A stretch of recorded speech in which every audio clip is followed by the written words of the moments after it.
I'm Kim. This is Clive. Clive's 10 years old, or maybe 11, we don't really know. Even though it's my boyfriend's dog. Even though my boyfriend got him, but he forgets when he got him, like what year, if it was 96 or 97. And yeah, I'm Kim, I live down the street, 27 years old. I met my dog through my boyfriend, so when my boyfriend started dating, me and Clive started dating, so yeah, I met him only 2 years ago. I never thought that a dog coming into my life, I always thought I could only love a dog when I got it as a puppy, but you know, I adore Clive and I met him only 2 years ago, so. But once we moved in together, Clive is mine now. I feel like, you know, he loves me more. But I'm not the disciplinarian, so I don't have to, like, be mean to him. His ex-girlfriend has visitation rights. I mean, you can't let go of this dog. He's just like, just so. You, come on. Come here. Sit. Down. Good boy. Stay. Well, the scariest moments kind of happen often because we don't really put Clive on a leash, or we try not to because we don't believe in leashes, even though the law enforcement around the area believes in leashes. So if his other owner is walking ahead of me, then he kind of gets confused. So when we cross streets and stuff, if we are not all crossing at the same time, I get a little scared because sometimes he'll just stop in the middle of the street, which, you know, it's not good. So usually cars, that's about it. Cars are my biggest fear for Clive because he doesn't know what a car is other than a fun ride somewhere. So positive experiences with Clive would just, we haven't really done anything that adventurous, I'd say, just kind of day to day. Him being my buddy and following me around is kind of what I love most about it. So he loves road trips, and since he's in his senior years, he can sleep forever, so that's pretty much all he does anymore. It's his grassy knoll, which is just right on Ocean Walk, and then, see, we only moved here about 6 months ago, so before that he was a San Francisco urban dog.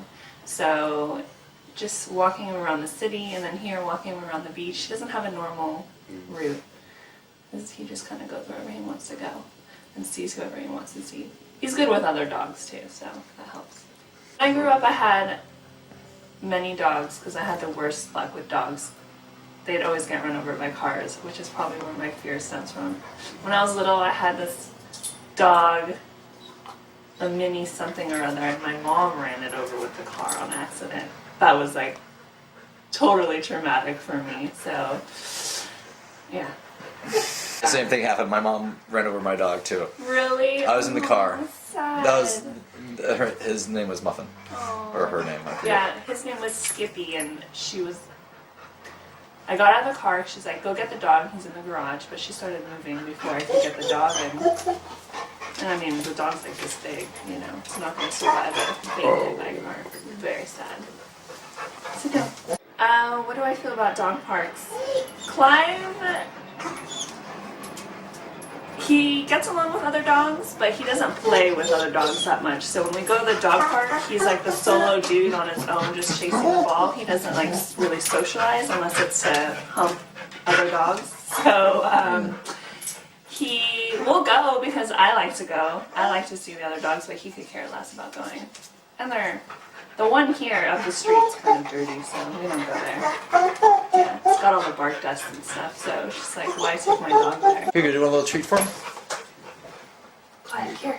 Fine, Let's see if he can sit down. Sit. Oh yeah. Down. Down. Down. He's an Australian Shepherd. Down. Is he gonna get? Oh wait, no, he's not getting any bigger. It looks like he's got big paws. He's not getting any bigger. My philosophy is that when you put a dog on a leash, that's when they get more aggressive. I feel like they have to like protect themselves more because they don't have the option to run away or I don't know. So, and I feel like if all dogs were off leashes, you know, the ones that would attack or something, I don't know. I just natural instinct I think would just keep them away from those kind of dogs. Like when Clive sees a dog that I would assume would be aggressive, he just doesn't even go up and talk to them or smell them or anything, you know, because they give that they look mean, you know. And I don't know, he knows that, so he doesn't say hi to mean dogs. He knows better.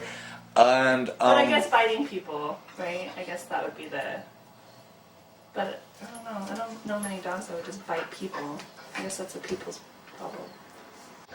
Like throughout my life, I never wanted to be a dog person, you know, that just like talks about their dog and is kind of crazy dog person. But I've like accepted the fact that I am at this point, you know, because I mean I talk to Clive and you know we have conversations and I spend most of my time with this dog.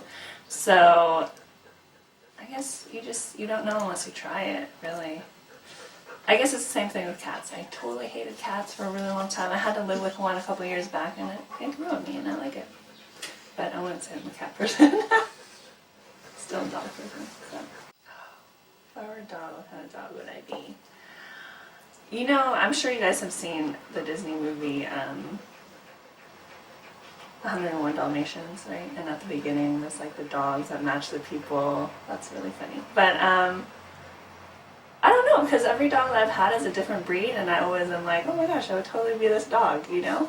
Like Clive's always happy. He's a little needy, but I mean, who isn't, right? And then before that, I had a German Shepherd, and he was just kind of like solo, and I was like, oh, I'm totally solo. I can be that dog. So I don't know, a little bit of everything. At the beginning of 101 Dalmatians, they have kind of this montage of dogs matching with their owners. So there'd be like an Afghan dog. Do you know those dogs, right? And they're like really long and have really long hair. And then the owner is like this really skinny woman with really long hair. And then like a little English bulldog, and then with a little bald fat man. You know, like kind of matching them physically.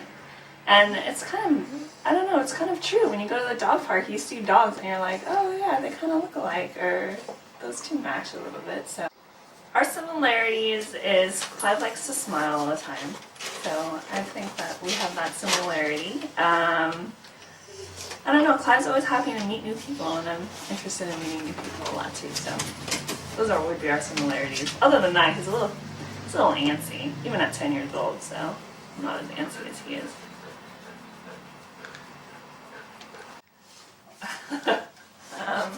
Well, the most embarrassing one, I don't think I want to say on camera, but he's a crotch sniffer, so that's, you know, kind of embarrassing. And he's like really slobbery, so when he like sniffs people's crotches, he doesn't just sniff them, he has to like get the whole area wet, so it just looks like that person kind of went to the bathroom. That's embarrassing, you know. I mean, being a crotch sniffer is embarrassing one, and then the slobber, that's, you know, tops it off, so. I know my Cosmo. When I first got him, I was talking to somebody. He came up to him, and I looked down, and he was peeing on them to mark them. No. He. Yeah, Clive's peed on people before. And if you're really like when we take him to the park, if there's someone that's really still sleeping or just enjoying their time, I mean that's a tree post for him. So that's happened once. That was embarrassing, but they didn't notice, so I didn't say anything. I mean, it's like dog pee is probably pretty clean, right? He only drinks water. I mean, maybe it smells a little bit. So when I am walking Clive without a leash, then people are like really fearful, which is, granted, I mean, you never know what kind of dog's out there, but I don't know how to answer for that. It's just like second nature for me. Dogs are second nature. It's like swimming, or that's kind of the only comparable thing, I think. You just either you swim or you don't swim, and you're either comfortable with it or you're not. And it's too hard to explain to someone how to be comfortable in the water if they're not already comfortable. So if you're not comfortable with dogs, I can't tell you how to be. It's just kind of an instinct. Anything? Yeah. Okay. Yeah. Yeah, I didn't think of myself as a dog person for years, except for when my mom. That was the last dog I had. Was the one my mom ran over, and I was in the car. So it'd been like years, and so I just sort of met my dog, and then, you know, I never thought of myself as a dog person at all, ever. Yeah. You know what I mean? And then I realized that I was a dog person. It's either with a cat. I mean, my preference is dogs. Some people's preference is like Coke or Pepsi, right? But I mean, if you can relate to an animal, it's in a very like intimate or intense way. It's just kind of brings a lot of happiness to your life, I think, you know. Horses, dogs, whatever. Maybe not so much fish, but the more animated ones. That's perfect.